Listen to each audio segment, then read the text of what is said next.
নমস্কার বন্ধুরা, আবার একটা নতুন রেসিপি নিয়ে চলে এসেছি আপনাদের মাঝে। এখানে আমি ভেন্ডিগুলোকে ৪ পিস করে কেটেছি লম্বা, লম্বা করে। আলু কেটেছি, পেঁয়াজ, লঙ্কা, রসুন কুচি, ধনেপাতা কুচি, এখানে নিয়েছি কালো জিরে, শুকনো লঙ্কা, আর এখানে নিয়েছি গুঁড়ো মসলা, আর এটা নিয়েছি বেসন আর সামান্য জল। গুঁড়ো মসলার মধ্যে আমি নিয়েছি লঙ্কা গুঁড়ো, হলুদ গুঁড়ো, নুন, চিনি আর ধনের গুঁড়ো। এখানে আমি অল্প করে ভেন্ডিগুলোর ওপর বেসন ছড়িয়ে দিলাম। আমি এগুলো সুন্দরভাবে আগে ধুয়ে কেটে জলটা ঝরিয়ে নিয়েছি। নাহলে নরম হয়ে যায় ভেন্ডি। তো এখানে হালকা জলের ছিটা দিয়ে আমি বেসনটা আর গুঁড়ো মশলাটা ভেন্ডির সাথে মাখিয়ে নেব।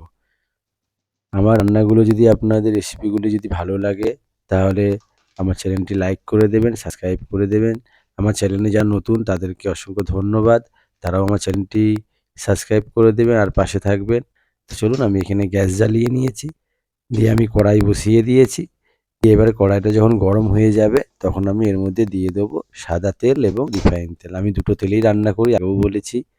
তো আমার দুরকম তেলে রান্না করলে ভালো লাগে, তো ওই জন্য আমি দুরকম তেলেই করছি। আপনারা চাইলে শুধু সরষের তেলেও করতে পারেন, শুধু রিফাইন তেলে এটা ভালো লাগবে না। তো দেখুন, এবার আমি আলুটা ভেজে নেব। একটু নুন আর একটু হলুদ দিয়ে আলুটা ভেজে নেব, কেন যেহেতু আমি ভেন্ডিটা আগে থেকে মাখিয়ে রেখেছি মশলা, আলুটা তো মাখিয়ে রাখিনি, তো আলুটা এমনি আমি ভেজে দিচ্ছি।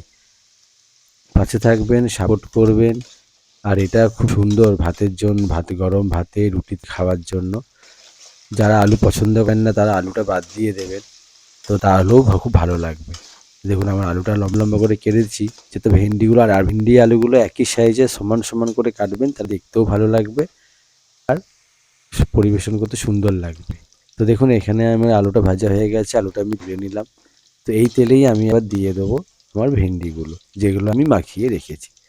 ভেন্ডিগুলো দেওয়ার পরে বেশি ঘন ঘন নাড়বেন না, কেননা যেহেতু ভেন্ডি নরম, এমনি মশলা দিয়ে মাখানো রয়েছে। একটু টাইম নিয়ে নিয়ে ভেন্ডিটা ভাজবেন, কেননা ভেন্ডিটা ভাজতে একটু টাইম লাগে। আর একটু ভেন্ডিটাতে ভাজতে একটু তেল একটু বেশি লাগে, একটু বেশি করে তেল দিয়ে সুন্দর করে হালকা হালকা করে ভাজবেন। বেশি গ্যাস দিয়ে ভাজলে ভেন্ডিগুলো গলে যাবে, গলে গেলে মাখা মতো হয়ে যাবে, দেখতে ভালো লাগবে না।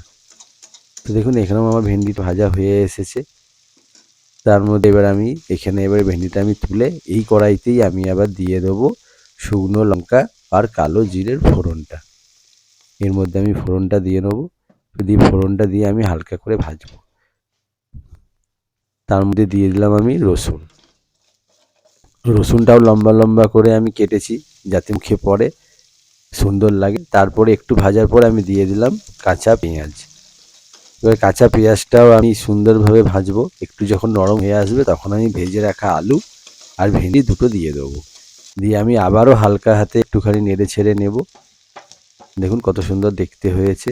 আর ওপর থেকে আমি ছড়িয়ে দিলাম নামানোর আগে কাঁচা লঙ্কা, ধনেপাতা। কাঁচা লঙ্কা, ধনেপাতা দিয়ে আমি আবার একটুখানি নাড়বো, সুন্দরভাবে এটা মিক্স করে নেব। আমি তার মধ্যে আর কোনো মশলা দিলাম না, যেহেতু আমার থেকে আগে থেকে মশলা মেশানো ছিল। তো দেখুন, এবারে আমার রেডি হয়ে গেছে ভেন্ডির একটা রেসিপি।